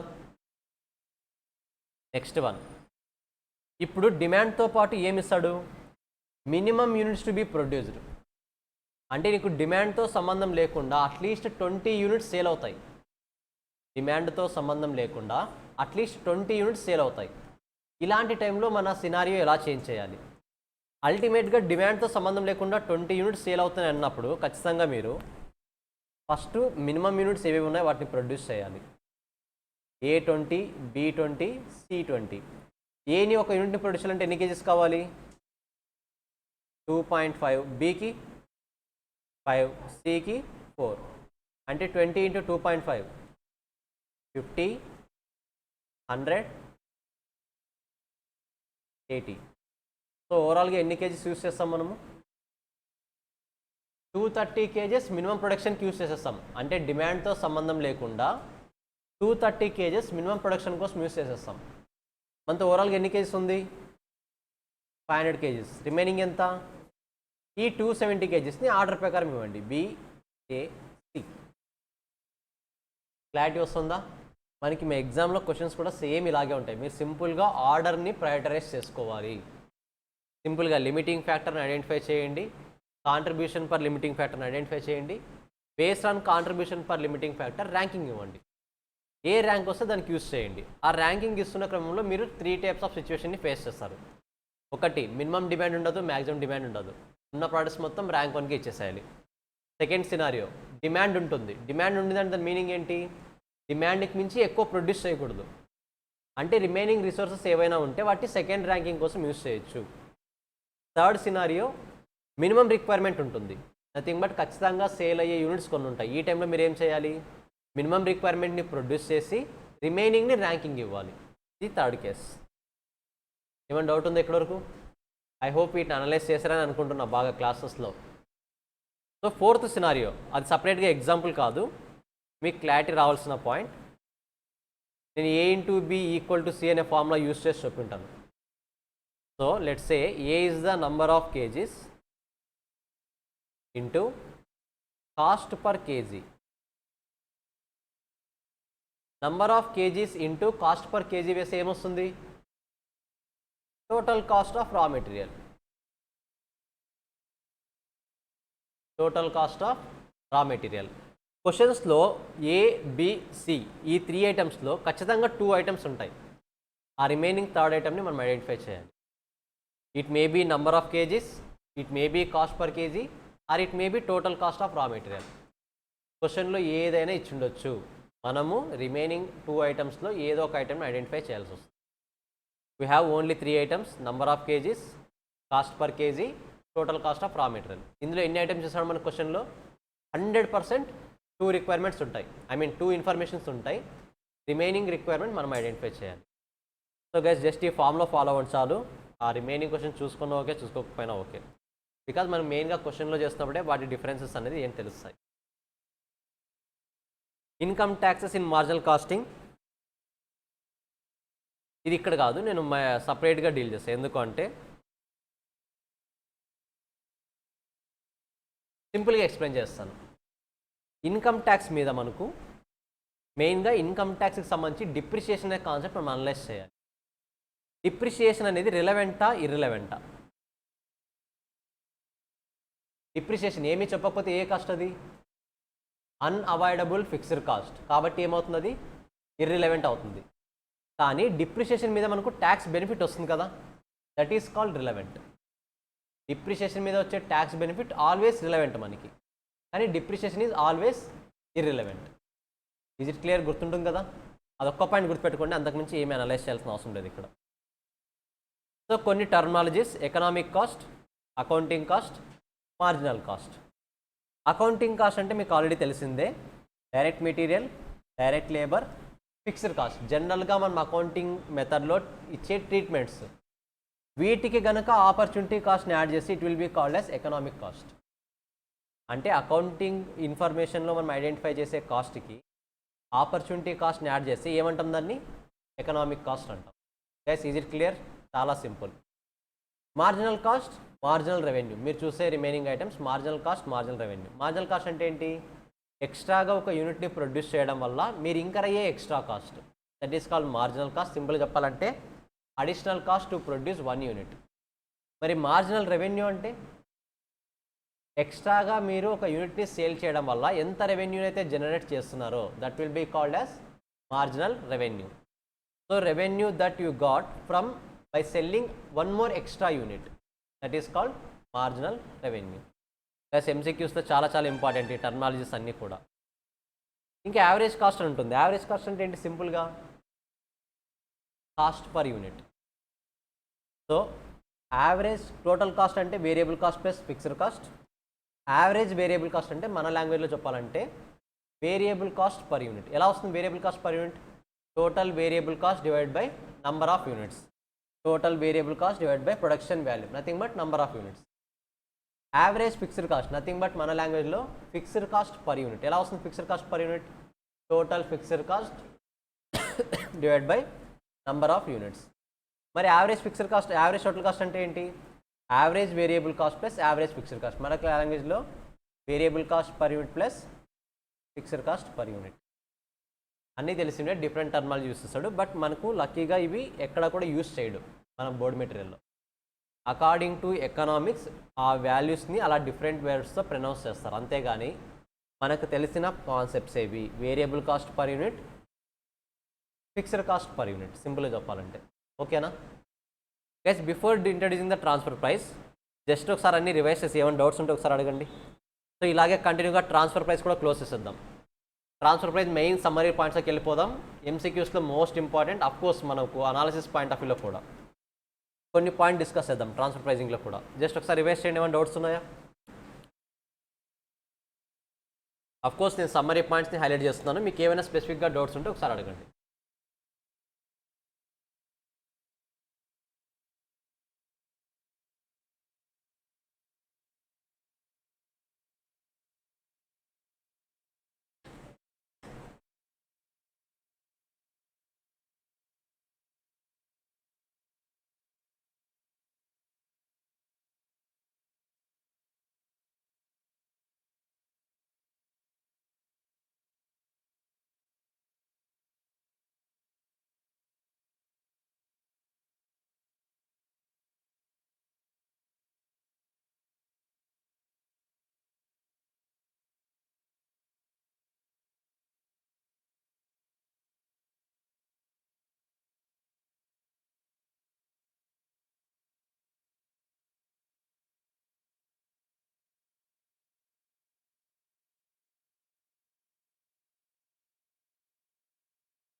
ఎంఏలో ఎనీ కాస్ట్ కంక్లూజన్ పాయింట్స్ చాలా important. Conclusion part as well as analysis part కాస్త ఎక్కువ టైం స్పెండ్ చేసినా సరే వాటి మీద ఎక్కువ వర్క్ చేయండి. ఓన్లీ ప్రాబ్లమ్ని సాల్వ్ చేయడం వరకు మాత్రం ఎక్కువ కాన్సన్ట్రేషన్ చేయొద్దు. ప్రాబ్లమ్ సాల్వ్ చేస్తే హార్డ్లీ 50 మార్క్స్ పడతాయేమో అంతే. బట్ ప్రాబ్లమ్ సొల్యూషన్ కన్నా వాడు ఎక్కువ చూసేది ఎలా అనలైజ్ చేస్తున్నారు, ఎలా కంక్లూడ్ చేస్తున్నారు. సో వాటి మీద ఎక్కువ కాన్సన్ట్రేషన్ చేయండి.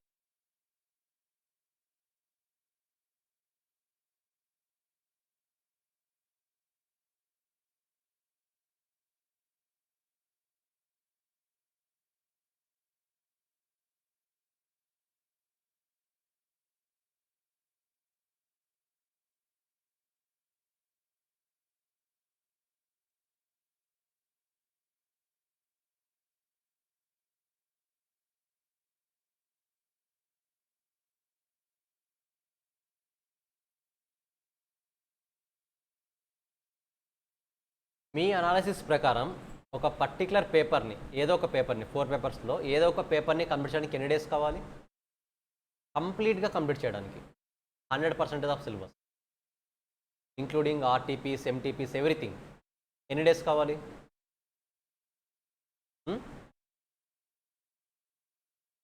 100 డేసా? 10 డేస్ షూరా? 1 వీక్ అంటే ఎగ్జాక్ట్గా 1 మంత్ టైం ఉంది.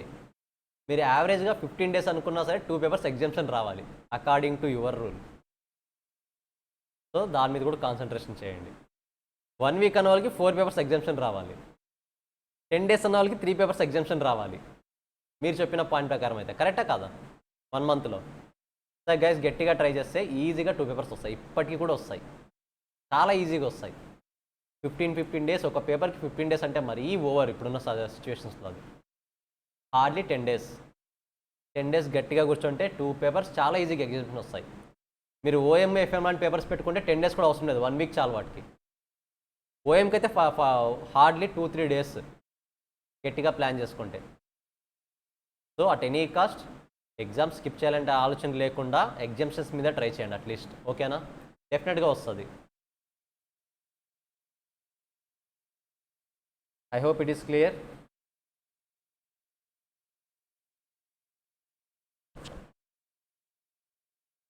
సరే గైస్, ట్రాన్స్ఫర్ ప్రైజింగ్ గురించి డిస్కస్ చేద్దాం.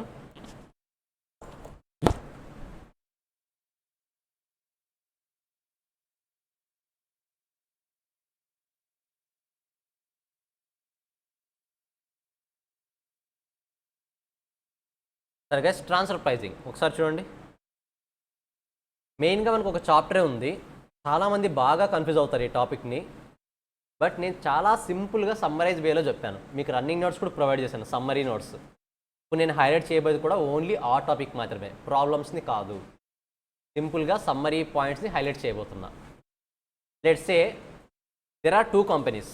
Company X, there is only one company but it has 2 departments, department X, department Y. Department X is the supplier. Case ఒకసారి నన్ను చూడండి, అవన్నీ క్లోజ్ చేసేయండి, అవసరం లేదు. నన్ను చూడండి చాలు, నేను ఎక్స్ప్లెయిన్ చేస్తాను. Department X is the supplier, department Y is the receiver. ఓకేనా? సమ్మరీ పాయింట్స్ మీరు క్వశ్చన్లో కూడా ఈ పాయింట్స్ని అనలైజ్ చేయగలిగితే చాలు. Department X is the supplier, department Y is the receiver. ఇప్పుడు డిపార్ట్మెంట్ ఎక్స్కి మార్కెట్లో ఫుల్ డిమాండ్ ఉంది. డిపార్ట్మెంట్ ఎక్స్కి మార్కెట్లో వాడి ప్రోడక్ట్స్కి ఫుల్ డిమాండ్ ఉంది. ఇప్పుడు డిపార్ట్మెంట్ వైకి ఏ ప్రైస్తో ట్రాన్స్ఫర్ చేయాలి? Why only market price? Why only market price? Try చేయండి. ఎందుకు? డిమాండ్ ఎక్కువ కాబట్టి ఓన్లీ మార్కెట్ ప్రైస్, అంతేనా? ఏ రీజన్ లేదా? సార్ బాగా ఆలోచించండి, నీకు ఏ రీజన్ లేదా? సింపుల్. ఇప్పుడు ఒకవేళ నేను ఇంటర్నల్ ట్రాన్స్ఫర్ చేయకపోతే నా ప్రోడక్ట్స్ని ఎవరు కొంటారు? అవుట్ సైడ్ కస్టమర్స్ ఎలాగో కొంటాడు. అవుట్ సైడ్ కస్టమర్ దగ్గర నాకు ఎక్కువ ప్రాఫిట్ వస్తున్నప్పుడు నేను నీ దగ్గర ఎందుకు తక్కువ కాస్ట్కి సేల్ చేయాలి? మీరు చెప్పొచ్చు, సార్ ఇంటర్నల్ డిపార్ట్మెంట్ కదా, తక్కువ ప్రైస్కే ట్రాన్స్ఫర్ చేయాలి. ఓకే, అలాంటప్పుడు డిపార్ట్మెంట్ ఎక్స్లో ఉన్న మేనేజర్ పర్ఫార్మెన్స్ తగ్గిపోతుంది కదా. మేనేజర్ పర్ఫార్మెన్స్ తగ్గిపోయినట్టే కదా ప్రాఫిట్ తక్కువ వచ్చింది అంటే. అలాంటప్పుడు డిపార్ట్మెంట్ ఎక్స్లో ఉన్న మేనేజర్ తక్కువ కాస్ట్కి ఎందుకు సేల్ చేస్తాడు? సేల్ చేయడు. సో ఎప్పుడైతే డిపార్ట్మెంట్ ఎక్స్ అనేది సప్లయర్ డిపార్ట్మెంట్కి ఫుల్ డిమాండ్ ఉందో అప్పుడు it should sell at variable కాస్టా మార్కెట్ కాస్టా, ఐ మీన్ వేరియబుల్ కాస్టా మార్కెట్ ప్రైజా? Market price. A simple concept. సెల్లర్కి డిమాండ్ ఉంటే it should sell at market price. ఒకవేళ seller is considered as cost centre. Cost centre idea ఉందా? Nothing but manager పర్ఫార్మెన్స్ని దేని మీద డిపెండ్ చేసుకుని మెజర్ చేస్తారు? కాస్ట్ బేస్ మీద. ఇలాంటప్పుడు సెల్లర్కి ఫుల్ డిమాండ్ ఉన్నా సరే వేటితో ట్రాన్స్ఫర్ చేయొచ్చు? వేరియబుల్ కాస్టా మార్కెట్ ప్రైజా? Variable cost. ఇక్కడ ఎందుకు క్వశ్చన్ మార్క్ రాదు? మార్కెట్ ప్రైస్ నాకు ఎక్కువ ప్రాఫిట్ వస్తుంది కదా అని. బికాజ్ ఇక్కడ పర్ఫార్మెన్స్ని మెజర్ చేసేది దేని మీద బేస్ చేసుకుని మెజర్ చేస్తారు? ఓన్లీ కాస్ట్ బేస్ మీద. దట్ టు కాస్ట్ అంటే ఏది? Variable cost. కాబట్టి ఇలాంటి సినారియోస్లో వేరియబుల్ కాస్ట్ని బేస్ చేసుకొని ట్రాన్స్ఫర్ చేయొచ్చు. మన క్వశ్చన్లో అడిగేది కూడా ఆ ప్రైజే. ఎంత ప్రైస్తో ట్రాన్స్ఫర్ చేయాలి? So 2 scenarios. Supplier is a profit centre. Supplier profit centre అన్నప్పుడు ఫుల్ డిమాండ్ ఉంటే దేంతో ట్రాన్స్ఫర్ చేయాలి? Market price. గైస్ ఇది బాగా ఇన్వాల్వ్ అవ్వండి. అనవసరంగా ట్రాన్స్ఫర్ ప్రైస్ ఎక్కువ టెన్షన్ తీసుకోవద్దు. ఇది ఒక్కటి బాగా ఇన్వాల్వ్ అవ్వండి. Supplier is at full demand, he is a profit centre, then transfer price should takes place at market price. Supplier is a cost centre, he has full demand, then transfer price should takes place at variable cost. ఎందుకు? Performance అనేది variable కాస్ట్ని base చేసుకుని measure చేస్తారు కాబట్టి. ఓకేనా? Second scenario, supplier is operating at excess capacity, then transfer price should take place at variable cost. ఎందుకు? ఎలాగో excess capacity ఉంది, నువ్వు ట్రాన్స్ఫర్ చేయకపోతే ఇది కూడా సేల్ అవ్వదు. కరెక్టా? ప్రోడక్ట్స్ అన్ని నీ దగ్గర డెడ్ ప్రోడక్ట్స్గా ఉండిపోతాయి. కాబట్టి అట్లీస్ట్ నువ్వు ఇంకరైనా కాస్ట్ అనేది రికవర్ చేసుకోవాలి. కాబట్టి యాజ్ ఎ సప్లయర్గా నువ్వేం చేయాలి? ఎలాగే ఎక్సెస్ కెపాసిటీ ఉంది కాబట్టి వేరియబుల్ కాస్ట్కే ఎవరికి సేల్ చేయాలి? ఇంటర్నల్ డిపార్ట్మెంట్ ఏదైతే ఉందో ఆ డిపార్ట్మెంట్కి ట్రాన్స్ఫర్ చేయాలి. ఫస్ట్ ఈ కాన్సెప్ట్ క్లియరా? ఇందులో ఏమైనా డౌట్ ఉందా? So this is called variable cost method, market price method. దీంతో పాటు ఇంకా 2 మెథడ్స్ ఉన్నాయి మెయిన్గా మనకు. ఏది? Negotiable method. నెగోషియబుల్ మెథడ్ ఎప్పుడు యూస్ చేస్తాం? Negotiable transfer price. ఇక్కడ సప్లయర్ అన్నవాడు he is not ready to pay at variable cost. Receiver అన్నవాడు కూడా he is not ready to pay purchase at market price. A supplier variable కాస్ట్కి sale చేయడానికి రెడీగా లేడు, రిసీవర్ మార్కెట్ ప్రైస్కి పర్చేస్ చేయడానికి రెడీగా లేడు. ఇప్పుడు ఏం చేయాలి? ఖచ్చితంగా ఒక మేనేజర్ ఇన్వాల్వ్ అవ్వాలి. మేనేజర్, సప్లయర్, రిసీవర్ ముగ్గురు ఒక దగ్గర కూర్చొని ఏదో ఒక ప్రైస్కి ఫిక్స్ అవ్వాలి. అంటే మాట్లాడుకుంటారు, నెగోషియేట్ చేస్తారు సిచ్యువేషన్ని బట్టి. This concept is called negotiation price. But negotiation ప్రైస్లో పర్టికులర్ ప్రైస్ ఉంటుందా? రేంజ్ ఉంటుందా? రేంజ్ ఉంటుంది. ఆ రేంజ్ ఎంత? మ్యాక్సిమం ప్రైస్ ఎంత? మినిమం ప్రైస్ ఎంత? Maximum price is the market price, minimum price వచ్చేసి వేరియబుల్ కాస్ట్. ఇక్కడ ఇంకో కాన్సెప్ట్ కూడా మీకు ఇంట్రొడ్యూస్ చేశాను. ఏంటి ఆ కాన్సెప్టు? Opportunity cost secondary. దానికన్నా ముందు మనకు సెల్లింగ్ ఎక్స్పెన్సెస్. నేను ఇంటర్నల్గా ట్రాన్స్ఫర్ చేస్తున్నప్పుడు సెల్లింగ్ ఎక్స్పెన్సెస్ ఇంకా రావాల్సిన అవసరం ఉందా? అలాంటప్పుడు మార్కెట్ ప్రైస్ నుంచి ఆ సెల్లింగ్ ఎక్స్పెన్సెస్ ఏం చేయాలి? లెస్ చేయాలి. సెల్లింగ్ ప్రైసెస్ బయటోడికైతే ఇంకా అవ్వాలి, బట్ ఇంటర్నల్గా అయితే అవసరం లేదు కదా. అలాంటప్పుడు ఆ ఎక్స్పెన్స్ ఏం చేయాలి? లెస్ చేయాలి. Next opportunity cost. Opportunity cost నువ్వు ఏదైనా ఇంకర్ అవుతున్నావు అంటే ఈ వేరియబుల్ కాస్ట్కి ఏం చేయాలి? దాన్ని యాడ్ చేయాలి. గైస్ సెల్లింగ్ ప్రైస్ అయితే మార్కెట్ ప్రైస్ నుంచి లెస్ చేయాలి, ఆపర్చునిటీ కాస్ట్ అయితే వేరియబుల్ కాస్ట్కి యాడ్ చేయాలి. రెండు మిస్ అవుద్దు. ఆ పాయింట్స్ గుర్తున్నాయి కదా, సమ్మరీ పాయింట్స్.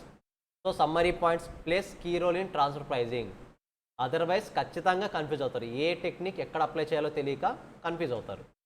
ఫస్ట్ ఈ పాయింట్ క్లారిటీ ఉంది కదా? ఏమైనా డౌట్ ఉంది ఇక్కడ వరకు? సో ఇక్కడ మనము మార్జినల్ కాస్ట్ డిస్కస్ చేస్తాం, నథింగ్ బట్ వేరియబుల్ కాస్ట్. దాని తర్వాత market based pricing, nothing but market price costing. తర్వాత నెగోషియబుల్ ట్రాన్స్ఫర్ ప్రైస్. ఓవరాల్గా ఇప్పుడు 3 మెథడ్ డిస్కస్ చేస్తాం. సింపుల్, అంతకుమించి ఏం లేవు. థీరీస్ అక్కడ ఉంటుంది కానీ అంతకుమించి అక్కడ ఏమీ డిస్కస్ చేయడానికి ఏమీ లేదు. సో ఇంకోసారి సమ్మరీ చెప్తున్నా. మనకు సప్లయర్ దగ్గర ఎక్సెస్ కెపాసిటీ ఉంది అంటే ఏ ప్రైస్ దగ్గర ట్రాన్స్ఫర్ చేయొచ్చు?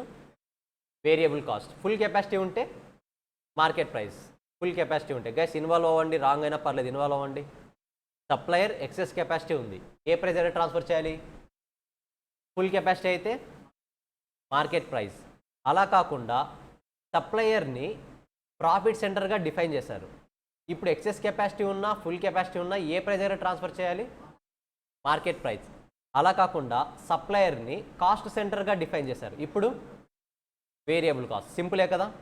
ఒకవేళ సప్లయర్ అన్నవాడు సెల్లింగ్ ఎక్స్పెన్సెస్ ఇంకర్ అవుతూ ఉంటే మార్కెట్ ప్రైస్ నుంచి ఏం చేయాలి? లెస్ చేయాలి. అదే ఆపర్చునిటీ కాస్ట్ ఉంటే యాడ్ చేయాలి. దేనికి? వేరియబుల్ కాస్ట్కి. క్లియర్? ఇంతే, సింపుల్ 3 పాయింట్స్. నెగోషియబుల్ ప్రైజింగ్ అంటే కూర్చొని మాట్లాడుకుంటారు. మ్యాక్సిమం ప్రైస్ మార్కెట్ ప్రైస్ అవుతుంది, మినిమం ప్రైస్ వేరియబుల్ కాస్ట్ అవుతుంది. సింపుల్ కదా ఇది కూడా. ఇంకా మార్కెట్ బేస్డ్ ప్రైజింగ్ నార్మలే. నెక్స్ట్ ఇక్కడ మీకు తెలియాల్సింది 3 points: absorption costing, standard costing, 2 part tariff costing. First standard costing గురించి డిస్కస్ చేద్దాం. స్టాండర్డ్ కాస్టింగ్లో మీకు బాగా గుర్తుంటే వేరియస్ కాన్సెప్ట్ వస్తుంది. ఐడియా ఉందా? Variance. Standard costing main chapter.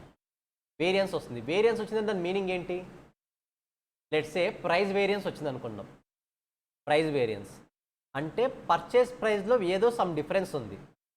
Purchase price కొనాల్సిన దానికన్నా ఎక్కువ కొన్నారు. ఎవరు కొంటారు పర్చేస్ ప్రైస్ని? రా మెటీరియల్ ఎవరు కొంటారు? Purchase department. కాబట్టి ప్రైస్ వేరియన్స్ వచ్చిందంటే ఎవరిని పనిష్ చేయాలి? మనము పర్చేస్ డిపార్ట్మెంట్ని పనిష్ చేయాలి. ఇన్ జనరల్గా రూల్ అదే కదా. స్టాండర్డ్ కాస్టింగ్లో కూడా సేమ్ అదే ఫాలో అవుతారు. నేను నీకు వేరియబుల్ కాస్ట్కి ట్రాన్స్ఫర్ చేస్తాను, ఫిక్స్డ్ కాస్ట్ నువ్వు నాకు పే చేయాల్సిన అవసరం లేదు. బట్ ఫిక్స్డ్ కాస్ట్ నువ్వు నాకు ఎప్పుడు పే చేయాలి? లాస్ వచ్చినప్పుడు మాత్రం పే చేయాలి. క్లారిటీ వస్తుందా? నేను నీకు వేరియబుల్ కాస్ట్కే సేల్ చేస్తాను, వేరియబుల్ కాస్ట్కే ట్రాన్స్ఫర్ చేస్తాను. బట్ సమ్ కేసెస్లో నువ్వు నాకు ఫిక్స్డ్ కాస్ట్ కూడా పే చేయాలి. ఎప్పుడు పే చేయాలి? నాకు లాస్ వచ్చినప్పుడు. లాస్ వచ్చినప్పుడు డెఫినెట్గా నేను కూడా నీతో పాటు నేను కూడా షేర్ తీసుకోవాలి. కాబట్టి నా షేర్ నేను ఇంకర్ అవుతాను, నువ్వు కూడా ఏం చేయాలి? నీ షేర్ నువ్వు ఫిక్స్డ్ కాస్ట్గా పే చేయాలి. This called standard casting. అంటే రెస్పాన్సిబుల్ చేస్తాం. ఎప్పుడు రెస్పాన్సిబుల్? లాస్ వచ్చినప్పుడు మాత్రమే రెస్పాన్సిబుల్. అదర్వైజ్ పే చేయాల్సిన అవసరం ఉంటుందా? పే చేయాల్సిన అవసరం లేదు. సమ్మరీ పాయింట్లో ఇది కూడా రాయించాను, గుర్తుంది కదా. Next absorption costing. అబ్జార్ప్షన్ కాస్టింగ్లో ఏది ఫాలో అవుతాం? సింపుల్గా గుర్తుందా? Like membership. నువ్వు ఫిక్స్డ్గా నీకు ఆల్వేస్ వేరియబుల్ కాస్ట్కే ట్రాన్స్ఫర్ చేస్తాను నీకు, కానీ మంత్లీ కాదు, ఇయర్లీ నువ్వు సమ్ మెంబర్షిప్ పే చేయాలి నాకు. ఇయర్లీ 10,000 ఫిక్స్డ్గా పే చేయి. వన్స్ నువ్వు 10,000 ఫిక్స్డ్గా నాకు ఇయర్లీ పే చేసావంటే ఆ ఇయర్ మొత్తం నీకు ఏ ప్రైస్తో ట్రాన్స్ఫర్ చేస్తాను? వేరియబుల్ కాస్ట్తోనే ట్రాన్స్ఫర్ చేస్తాను. నువ్వు మెంబర్షిప్ పే చేయలేదా? ఆటోమేటిక్గా ఫుల్ కాస్ట్ పే చేయాలి. అంటే variable cost plus fixed cost రెండు కూడా పే చేయాల్సి వస్తుంది. Is it clear? గుర్తుందా? మర్చిపోయారా? సో మెంబర్షిప్ ప్రైస్ నేను ఖచ్చితంగా హైలైట్ చేశాను. హెరిటేజ్ అనేది ఇక్కడ మనం ఏది కంట్రీ డిలైట్ అని ఎగ్జాంపుల్స్ తీసుకున్నాం, కరెక్టా? 2 పార్ట్ టారిఫ్ మాత్రం డిఫరెంట్గా ఎక్స్ప్లెయిన్ చేస్తాను. బట్ దానికన్నా ముందు మీరు ఎక్స్ప్లెయిన్ చేయాల్సిన కాన్సెప్ట్ ఏంటంటే standard cost 2 part,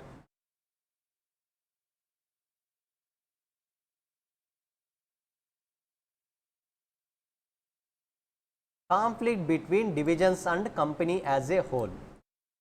so 2 part tariff అర్థం అవ్వాలంటే ఫస్ట్ కాన్ఫ్లిక్ట్స్ అర్థం అవ్వాలి. బికాజ్ ఒకవైపు డిపార్ట్మెంట్స్ యాక్సెప్ట్ చేయవు, ఒకవైపు కంపెనీ కూడా యాక్సెప్ట్ చేయదు ఆ ప్రైస్ని ట్రాన్స్ఫర్ చేయడానికి.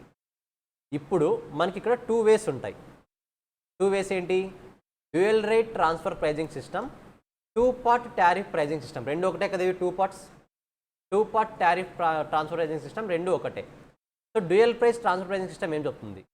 The dual price method of the transfer pricing was introduced in order to overcome the problems caused by using marginal cost, namely poor morale in the selling division and lack of motivation by receiving division to maximize the group's profit. That is, the dual pricing has 2 prices. ఏం అర్థం కాలేదు కదా, నేను చెప్తా, don't worry. The supplying division is created with the price based on the total cost plus markup. Based on total cost plus markup. The receiving department will be divided at marginal cost. సింపుల్గా దీని meaning ఏంటి? Department ఏం చెప్తుందంటే నేను variable కాస్ట్తో transfer చేయను. ఏ department? Selling department. Purchasing department ఏం చెప్తుంది? నేను ఫుల్ కాస్ట్తో పర్చేస్ చేయను, వేరియబుల్ కాస్ట్ అయితేనే పర్చేస్ చేస్తాను. అంటే మార్కెట్ కాస్ట్తో పర్చేస్ చేయను, వేరియబుల్ కాస్ట్ అయితేనే పర్చేస్ చేస్తానని. వీళ్ళిద్దరు కూడా నెగోషియేషన్ చేసినా సరే యాక్సెప్ట్ చేయరు. ఇద్దరు యాక్సెప్ట్ చేయరు. ఎందుకు యాక్సెప్ట్ చేయరు? నేను ఫుల్ కాస్ట్తో కాకుండా, నథింగ్ బట్ మార్కెట్ ప్రైస్తో కాకుండా వేరియబుల్ కాస్ట్తో ట్రాన్స్ఫర్ చేస్తే నేను డీమోటివేట్ అవుతాను యాజ్ ఎ సెల్లింగ్ డిపార్ట్మెంట్ మేనేజర్గా. ఎందుకు? ప్రాఫిట్స్ తగ్గిపోతాయి. కరెక్టా? ఎస్, క్లారిటీ వస్తుందా? నేను సెల్లింగ్ డిపార్ట్మెంట్, మీరు రిసీవింగ్ డిపార్ట్మెంట్. సెల్లింగ్ డిపార్ట్మెంట్ వాడు ఖచ్చితంగా మార్కెట్ ప్రైస్తో ట్రాన్స్ఫర్ చేస్తే ప్రాఫిట్స్ వస్తాయి. వేరియబుల్ కాస్ట్తో ట్రాన్స్ఫర్ చేస్తే ప్రాఫిట్స్ వస్తాయా? రావు. సో నేను అట్ ఎనీ కాస్ట్ వేరియబుల్ కాస్ట్తో ట్రాన్స్ఫర్ చేయనని చెప్పేసి ఒక డిసిషన్ తీసేసుకుంటాను. ఎందుకు? నన్ను అది డీమోటివేట్ చేస్తుంది.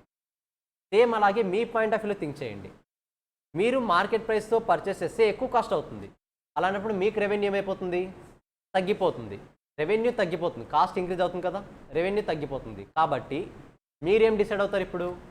పర్చేస్ చేస్తే వేరియబుల్ కాస్ట్తో పర్చేస్ చేయాలి, మార్కెట్ ప్రైస్తో పర్చేస్ చేయకూడదు.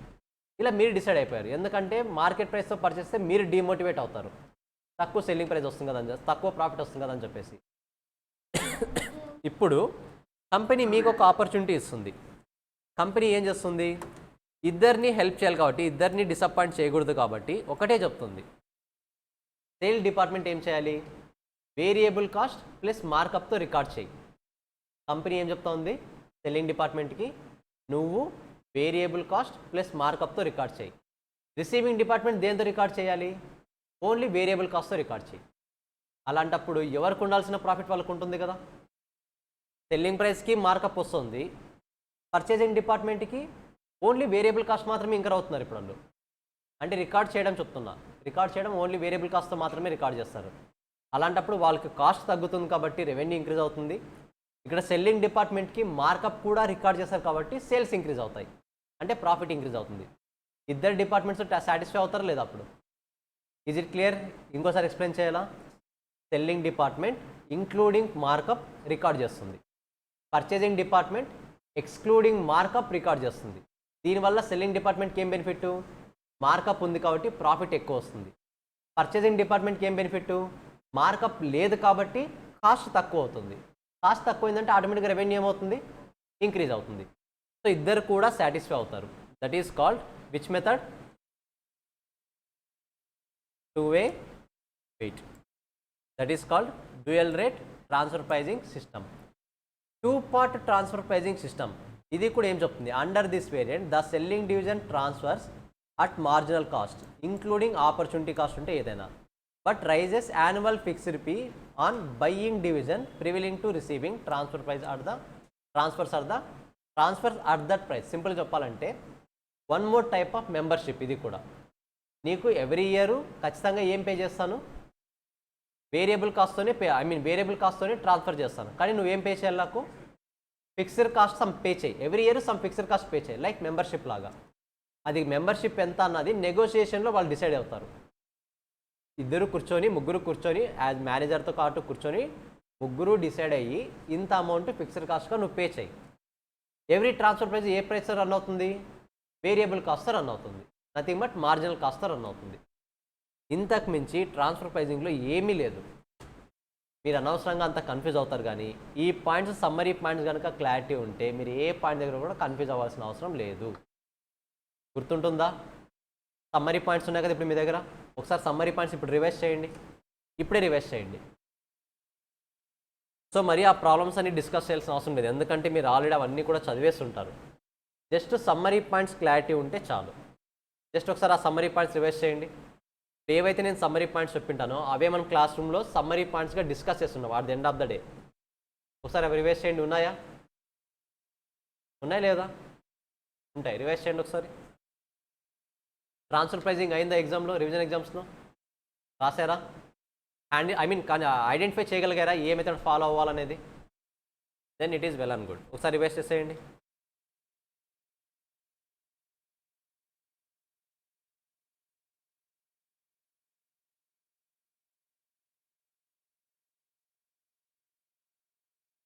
సమ్మరీ పాయింట్స్ ఐడియా ఉంటే ఎంఏలో transfer pricing one of the easiest concept.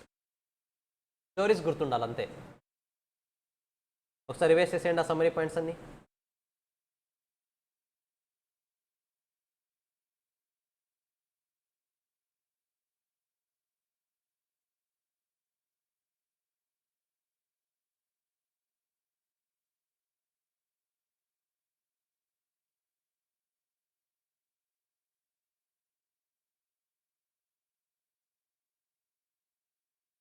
ఏమైనా డౌట్స్ ఉంటే ఒకసారి అడగవచ్చు, నో ఇష్యూ.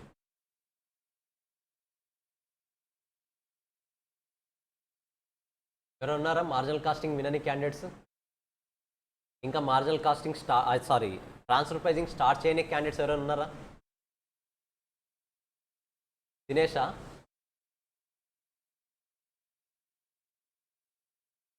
నిఖిల్ కంప్లీట్ చేసావా? నిఖిల్ లాస్ట్లో నిఖిలేనా? ట్రాన్స్ఫర్ ప్రైజింగ్ కంప్లీట్ చేశారా? ఇంకోసారి చూడాలా?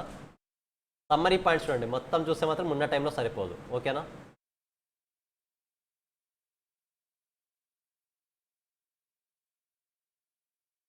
నెక్స్ట్ ట్రాన్స్ఫర్ ప్రైజింగ్లో ఇంకొక టాపిక్ ఉంది ట్యాక్సెస్కి సంబంధించి.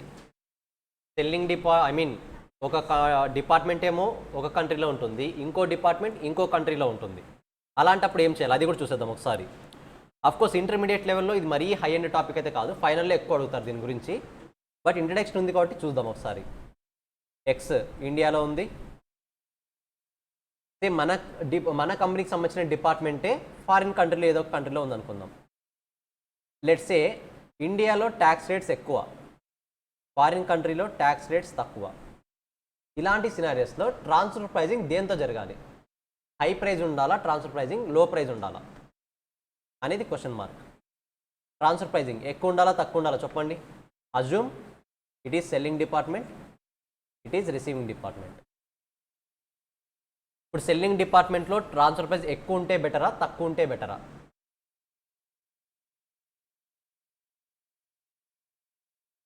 బాగా ఆలోచించండి. ఇండియాలో ట్యాక్స్ రేట్స్ ఎక్కువ ఉన్నాయి, ట్యాక్స్ రేట్స్ ఎక్కువ ఉన్నప్పుడు ట్రాన్స్ఫర్ ప్రైస్ ఏమవ్వాలి? ఎక్కువ ఉంటే బెటరా తక్కువ ఉంటే బెటరా? ఎగిరిపోయింది కాన్సెప్ట్ అయితే.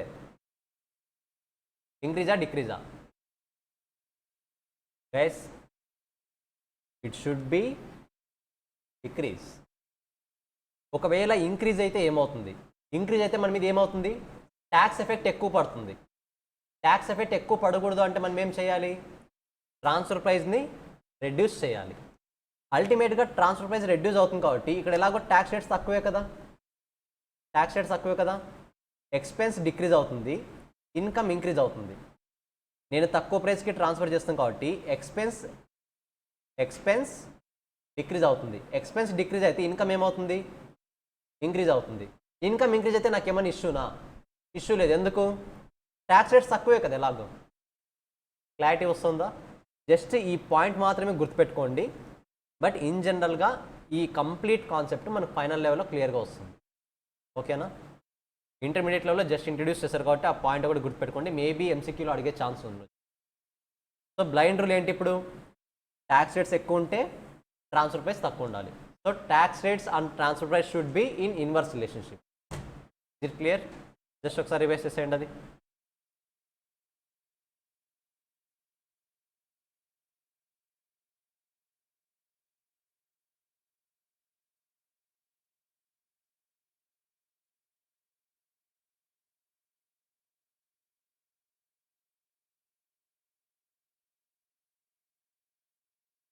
సో మనకు మెయిన్గా ఎక్కువ టైం పట్టేది ఓన్లీ మార్జినల్ కాస్టింగ్. ఆ మార్జినల్ కాస్టింగ్ కాన్సెప్ట్ని కంప్లీట్ చేసాం కాబట్టి రిమైనింగ్ అంతా కూడా ఈజీగానే అయిపోతాయి. Hardly each chapter 30 minutes or 45 minutes ఈజీగానే కంప్లీట్ అయిపోతాయి. So clear? ఆ ట్రాన్స్ఫర్ ప్రైజింగ్ ఏమైనా డౌట్ ఉందా? సో ఒకసారి ఇప్పుడు రివైజ్ చేశారు కాబట్టి తర్వాత సమ్మరీ పాయింట్స్ ఒకసారి చదివి మనం క్లాస్ రూమ్ ఎగ్జాంపుల్లో కాన్సెప్ట్ మెటీరియల్లో ఉన్నాయి కదా ప్రాబ్లమ్స్ అన్నీ, ఒకసారి ఓన్గా ట్రై చేయండి. మీరు బాగా అబ్జర్వ్ చేస్తే మధ్యలో నేను అనాలసిస్ పార్ట్ అని చెప్పించి కొన్ని ప్రాబ్లమ్స్కి ఫుల్ లెంత్ ప్రాబ్లమ్ చేయించాను, డిఫరెంట్ సినారియోస్ ఏమవుతాయని. ఒకసారి వాటిని కూడా రివైజ్ చేయండి, అప్పుడు మాత్రమే ఈజీ అవుతుంది transfer price. Is it clear? Yes, నేను ఇక్కడితో రికార్డింగ్ స్టాప్ చేస్తున్నా. 10 minutes బ్రేక్ తీసుకోండి. 3:30కి మరి స్టార్ట్ చేద్దాం. ఓకేనా? 3:30కి మీట్ అవుతాం. బాయ్.